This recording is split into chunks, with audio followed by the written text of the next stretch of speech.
കഴിഞ്ഞ ദിവസങ്ങളിൽ വളരെ ഞെട്ടലോടുകൂടി കേട്ട ഒരു വാർത്തയായിരുന്നു. കലൂരെ സ്റ്റേഡിയത്തിന്റെ ഗ്യാലറിയിൽ നിന്ന് വീണ് ഉമാ തോമസ് MLA അപകടത്തിൽപ്പെട്ടതും വളരെ ഗുരുതരമായ പരിക്കേറ്റതും ഒക്കെ. അത് ഉമാ തോമസിന്റെ ആരോഗ്യസ്ഥിതി എങ്ങനെയാണ് എന്നറിയേണ്ടതുണ്ട്. ഉമാ തോമസ് MLA വെന്റിലേറ്ററിൽ നിന്ന് മാറ്റുന്ന കാര്യത്തിൽ ഇന്ന് ആണ് തീരുമാനമുണ്ടാകാനുള്ള സാധ്യത. രാവിലെ ചേരുന്ന മെഡിക്കൽ ബോർഡ് ഇക്കാര്യത്തിൽ തീരുമാനമെടുക്കും. കലൂർ സ്റ്റേഡിയം അപകടത്തിൽ 5 പേരെ പോലീസ് പ്രതി ചേർത്തിട്ടുണ്ട്. ഇതുവരെ സംഘാടകർക്കെതിരെ ബാലാവകാശ കമ്മീഷനും കേസെടുത്തിട്ടുണ്ട്. ഈ വാർത്തയിൽ വിവരങ്ങൾ നൽകുന്നത് തിയോഫിൻ ആണ്, കൊച്ചിയിൽ നിന്ന്. Theophin. Yes, good morning Theophin. Happy new year.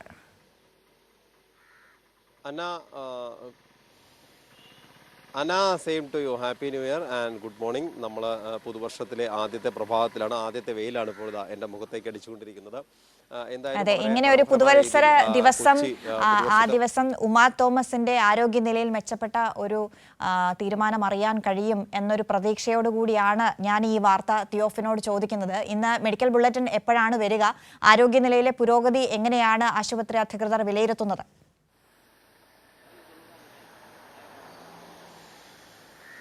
അന്ന, ആരോഗ്യനിലയിൽ ഉമാ തോമസിന്റെ ആരോഗ്യനിലയിൽ നേരിയ പുരോഗതി ഉണ്ട് എന്നാണ് നമുക്ക് ലഭ്യമാകുന്ന വിവരം. എന്തായാലും വെന്റിലേറ്ററിൽ നിന്ന് മാറ്റുന്നത് ഉൾപ്പെടെയുള്ള കാര്യങ്ങളിൽ ഇന്ന് തീരുമാനമുണ്ടായേക്കുമെന്നാണ് സൂചന. ഒരു 9 മണിയോടുകൂടി മെഡിക്കൽ ബോർഡ് യോഗം ചേരുന്നുണ്ട്. 10 മണിയോടുകൂടി മെഡിക്കൽ ബുള്ളറ്റിൻ നമുക്ക് ലഭ്യമാകുമെന്നാണ് പ്രതീക്ഷിക്കുന്നത്. എന്തായാലും അതൊരു ശുഭവാർത്തയാണ്.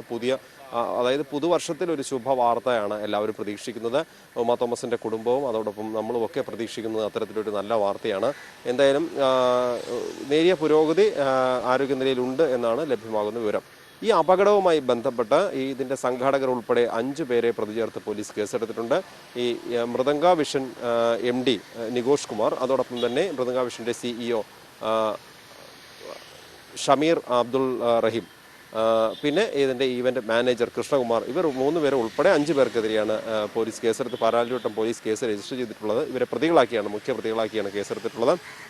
എന്തായാലും ഇതുമായി ബന്ധപ്പെട്ട കേസും തുടർ നടപടികളും മുന്നോട്ട് പോകും. അതോടൊപ്പം ഇതിൻ്റെ സംഘാടകരെ കൂടാതെ തന്നെ ഇതിൽ പങ്കെടുത്ത താരങ്ങൾ, ദിവ്യ ഉണ്ണി ഉൾപ്പെടെയുള്ള താരങ്ങൾ, ഇവരെ വിളിച്ചു വരുത്തി ചോദ്യം ചെയ്യും. കാരണം സിജോയ് തോമസ്, ദിവ്യ ഉണ്ണി ഇത് കുട്ടികളെ നൃത്തം പഠിപ്പിച്ചു എന്നാണ് പറയുന്നതെങ്കിലും മറ്റെന്തെങ്കിലും ഇതിൻ്റെ സംഘാടനവുമായി ബന്ധപ്പെട്ട് ബന്ധങ്ങളുണ്ടോ, ഇടപെടലുണ്ടോ എന്ന് കൂടി പോലീസ് അന്വേഷിച്ച് അതുമായി ബന്ധപ്പെട്ട് കൂടുതൽ വിശദമായി ചോദ്യം ചെയ്യും. അങ്ങനെയാണെങ്കിൽ ഇതിൽ അവർക്ക് കൂടി പങ്കുണ്ടെന്ന് ബോധ്യമായാൽ കൂടുതൽ വിശദമായുള്ള ചോദ്യം ചെയ്യലുണ്ടായേക്കും. ഇതിനിടെ സിജോയ് തോമസിനും ഇതിൽ പങ്കുണ്ടെന്നൊരു പരാതി, അതായത് ഇതിൻ്റെ ഒരു പ്രധാന രക്ഷാധികാരി എന്ന നിലയിൽ സിജോയ് തോമസ് പല രക്ഷിതാക്കളോടും സംസാരിക്കുകയും ചെയ്തിരുന്നു. വാർത്താ സമ്മേളനത്തിൽ ഉൾപ്പെടെ സംസാരിച്ചു എന്നാണ് പറയുന്നത്. അങ്ങനെയെങ്കിൽ സിജോയ് തോമസും ഒരു പക്ഷേ പ്രതിസ്ഥാനത്തേക്ക് എത്താനുള്ളൊരു സാധ്യതയും നമുക്ക് തള്ളിക്കളയാൻ കഴിയില്ല. ഇതിനിടെ ഈ സംഭവത്തിൽ ഈ 12,000 കുട്ടികളെ വിളിച്ചു വരുത്തിയാണ് പലയിടങ്ങളിൽ നിന്നായി, പല ജില്ലകളിൽ നിന്നായി, പല നൃത്ത കലാലയങ്ങൾ പഠിക്കുന്ന കുട്ടികളാണ്. അവരെ ഉൾപ്പെടുത്തിക്കൊണ്ടാണ് ഈ ഒരു പരിപാടി സംഘടിപ്പിച്ചത്, മൃദംഗ വിഷൻ്റെ പരിപാടി.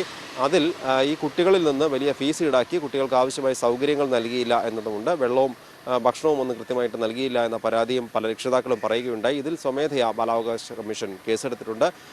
ബാലാവകാശ കമ്മീഷൻ അതിൻ്റെ നടപടികളുമായി മുന്നോട്ട് പോകും. സമാന്തരമായി തന്നെ പോലീസിൻ്റെ കേസും ഒരു വഴിക്ക് പോകും. അങ്ങനെ എന്തായാലും ഈ സംഘടനവുമായി ബന്ധപ്പെട്ട വലിയ നടപടികളുണ്ടാകും. ഈ സുരക്ഷാ ക്രമീകരണങ്ങളുമായി ബന്ധപ്പെട്ട് എന്തായാലും വലിയ ഇടപെടലുണ്ടാകും. GCDA സ്റ്റേഡിയം നൽകുമ്പോൾ സ്റ്റേഡിയം ഉപയോഗിക്കാനാണെന്ന് മാത്രമായിരുന്നു ഇവർ നൽകിയ അപേക്ഷയിൽ സംഘാടകർ ആവശ്യപ്പെട്ട്, അല്ലെങ്കിൽ ആ കത്തിൽ അവർ ചൂണ്ടിക്കാണിച്ചിരുന്നത്. പക്ഷേ മറ്റെന്തെങ്കിലും ഈ സ്റ്റേജ് നിർമ്മാണം ഉൾപ്പെടെയുള്ള എന്തെങ്കിലും നിർമ്മാണ പ്രവർത്തനങ്ങൾ നടത്തുന്നുണ്ടെങ്കിൽ ഫയർഫോഴ്സിൻ്റെ ഉൾപ്പെടെ NOC വാങ്ങണമെന്ന് GCDA നിർദ്ദേശം നൽകിയിട്ടുള്ളതാണ്. 24 നിർദ്ദേശങ്ങളാണ് GCDA നൽകിയത്. ഇതിൽ പലതും പാലിച്ചില്ല എന്ന പോലീസ് തന്നെ നമ്മളോട് വ്യക്തമാക്കുന്നുണ്ട്. ഈ വേദി പരിശോധിച്ചതിൽ നിന്നും പോലീസിന് വ്യക്തമായത്.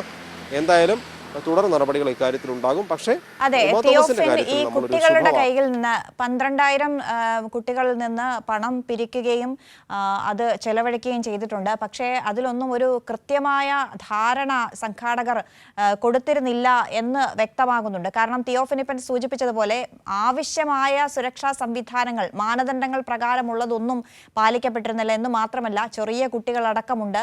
അവർക്ക് വേണ്ട സൗകര്യങ്ങൾ ഒരുക്കാൻ പോലും ഈ പണപ്പിരിവ് നടത്തിയിട്ട് സംഘാടകർക്ക് കഴിഞ്ഞിട്ടില്ല എന്നതാണ്. അതിൽ ദിവ്യ ഉണ്ണിയുടെയും സിജോയ് വർഗീസിന്റെയും ഒക്കെ താല്പര്യം എന്താണ്, അതല്ലെങ്കിൽ അവർക്ക് ഇതിലുള്ള ഉത്തരവാദിത്വം എത്രത്തോളമാണ് എന്നതൊക്കെ പോലീസ് അന്വേഷണത്തിൽ മാത്രമാണ് മനസ്സിലാവുക. എന്തായാലും അടുത്ത മണിക്കൂറുകളിൽ ഉമാ തോമസിന്റെ ആരോഗ്യനിലയിൽ ഒരു മെച്ചപ്പെട്ട തീരുമാനമുണ്ടാകും അല്ലെങ്കിൽ മെച്ചപ്പെട്ട ഒരു അറിയിപ്പുണ്ടാകും എന്ന പ്രതീക്ഷയാണ് നമുക്കുള്ളത്. അപ്പോൾ പോലീസിന്റെ അന്വേഷണം ഏത് ഘട്ടത്തിലാണ് എന്ന് പറയാൻ കഴിയും. ഇപ്പോൾ ഇവരെയൊക്കെ ചോദ്യം ചെയ്യാനുള്ള ഒരു സാധ്യത നിലനിൽക്കുന്നുണ്ടല്ലോ.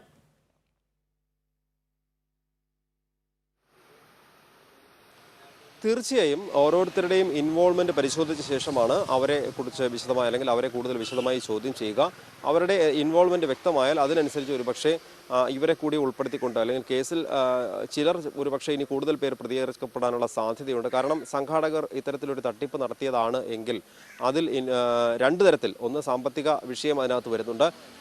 കുട്ടികളുടെ അവകാശങ്ങൾ നിഷേധിച്ചു എന്നത് ബാലാവകാശ കമ്മീഷന്റെ ഭാഗത്തു നിന്നും ആ നടപടിയുമായി മുന്നോട്ട് പോകും. അതോടൊപ്പം തന്നെ ഇവർ സുരക്ഷാ ക്രമീകരണങ്ങൾ ഇല്ല എന്നതാണ്. അതായത് ഇത്രയും പണം പിരിച്ച് ആവശ്യമായ കാര്യങ്ങളൊന്നും ഒരുക്കാതെ ഒരു പരിപാടി തട്ടിക്കൂട്ടുക എന്നത് അത് വലിയ സുരക്ഷാ വീഴ്ച അതിനകത്തുണ്ടാകുന്നു. അപ്പോൾ ഇതിനെല്ലാം കേസുണ്ടാകും. അതിൽ കൂടുതൽ പേർ പ്രതി ചേർക്കപ്പെടാനുള്ള സാധ്യതയുമുണ്ട്. സാമ്പത്തിക വിഷയത്തെക്കുറിച്ച് പറയുകയാണെങ്കിൽ ഇതുവരെ ആരും സാമ്പത്തിക തട്ടിപ്പ് പരാതി നൽകിയിട്ടില്ല എന്നാണ് പോലീസ് കഴിഞ്ഞ ദിവസം വരെ പറഞ്ഞത്. കാരണം ഒരു രേഖാമൂലമുള്ള പരാതിയില്ല. പക്ഷേ കണക്കുകളിൽ നിന്ന് വ്യക്തമാണ്, രക്ഷിതാക്കൾ പറഞ്ഞതിൽ നിന്നും രജിസ്ട്രേഷൻ ഫീസ് എന്ന പേരിൽ 3500 രൂപയോളം വാങ്ങി, ഡ്രസ്സിൻ്റെ പേരിൽ 1600ഓളം രൂപയും ഇവർ ഈ രക്ഷിതാക്കളിൽ നിന്ന് വാങ്ങിയിട്ടുണ്ട്. ഗിന്നസ് റെക്കോർഡ് ഉൾപ്പെടെ ഗിന്നസ് റെക്കോർഡിൻ്റെ സർട്ടിഫിക്കറ്റ് കിട്ടും എന്ന് പറഞ്ഞാണ്, അല്ലെങ്കിൽ അത് നൽകുമെന്ന് പറഞ്ഞാണ് കുട്ടികളുടെ രക്ഷിതാക്കളിൽ നിന്നും ഇവർ പണം പിരിച്ചത്. ഇതിന് ഡാൻസ് സ്കൂളുകളുടെ കെയർ ഓഫിലാണ്. പല കേരളത്തിൽ അങ്ങോളം ഇങ്ങോളമുള്ള പല ജില്ലകളിലെയും നൃത്തവിദ്യാലയങ്ങൾ കേന്ദ്രീകരിച്ച്, കാരണം 12,000-ഓളം വിദ്യാർത്ഥികളെ ഇവർക്ക് ഇവിടെ എത്തിക്കാൻ വേണ്ടി ഇവർ നടത്തിയ ഒരു ശ്രമമാണിത്. അങ്ങനെ ഡാൻസ് സ്കൂളുകൾ വഴി കുട്ടികളെ ഒരുപക്ഷെ ഗ്യാദർ ചെയ്യുകയാണ് അവർ ചെയ്തത്.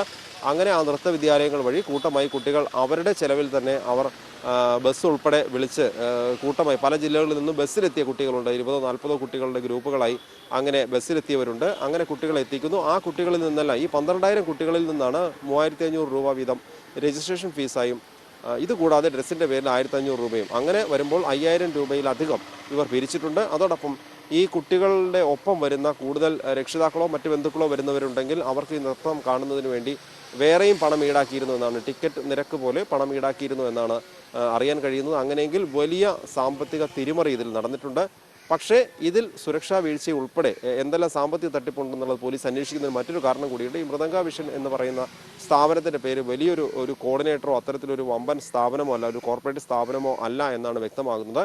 ഒരു ചെറിയ സ്ഥാപനം, ചെറിയ ഓഫീസിൽ പ്രവർത്തിക്കുന്ന ഒരു സ്ഥാപനം ഇത്ര വലിയ പരിപാടി എങ്ങനെ തട്ടിക്കൂട്ടി എന്നതാണ് ഒരു ചർച്ചാ വിഷയമാകുന്നത്. അങ്ങനെയെങ്കിൽ ഇതിനകത്ത് പലരുടെയും ഇൻവോൾവ്മെൻ്റ് ഇതിലുണ്ട്. ഇത്തരത്തിൽ ഈ സിനിമാ താരങ്ങളെ ഉൾപ്പെടെ ഇതിനകത്ത് പങ്കാളികളാക്കിക്കൊണ്ടുള്ള ഒരു പ്രവർത്തനമാണോ എന്നും പോലീസ് അന്വേഷിക്കുന്നുണ്ട്. അന്ന. യെസ്, ശരി തിയോഫിൻ വാർത്തയിൽ വിവരങ്ങൾ നൽകിയത്. എന്തായാലും ഉമാ തോമസിൻ്റെ കാര്യത്തിൽ രാവിലെ തന്നെ ഒരു മെഡിക്കൽ ബുള്ളറ്റിൻ പുറത്തു വരും. അതിൽ ആശ്വാസകരമായൊരു വാർത്ത ഉണ്ടാകും എന്നാണ് പ്രതീക്ഷിക്കുന്നത്. ശ്വാസകോശത്തിനും തലച്ചോറിനുമാണ് ഗുരുതരമായ പരിക്കേറ്റിരുന്നത്. തലച്ചോറിൻ്റെ കാര്യത്തിൽ ഉള്ള പ്രതിസന്ധികൾ കഴിഞ്ഞ ദിവസം മരുന്നിനോടും ഇഞ്ചക്ഷനോടും ഒക്കെ കൃത്യമായി പ്രതികരിച്ചിരുന്നു ഉമാ തോമസ്. ആ ഒരു പ്രതീക്ഷയുണ്ട്. മക്കളോടൊക്കെ ഇന്നലെ സംസാരിച്ചിരുന്നു. അപ്പോൾ കൈകാലുകൾ അനക്കുകയും മറ്റും ചെയ്തു. അപ്പോൾ അതിൻ്റെയൊക്കെ ഒരു പ്രതീക്ഷ നിലനിൽക്കുന്നുണ്ട്. ഇന്ന് വെന്റിലേറ്ററിൽ നിന്ന് മാറ്റാൻ കഴിയും എന്നാണ് വിചാരിക്കുന്നത്. അങ്ങനെയാണെങ്കിൽ മെഡിക്കൽ ബുള്ളറ്റിൻ വരുന്നതോടുകൂടി നമുക്ക് ആ വിവരങ്ങൾ അറിയാൻ കഴിയും. തിയോഫിനാണ് കൊച്ചിയിൽ നിന്ന് വിവരങ്ങൾ നൽകിയത്.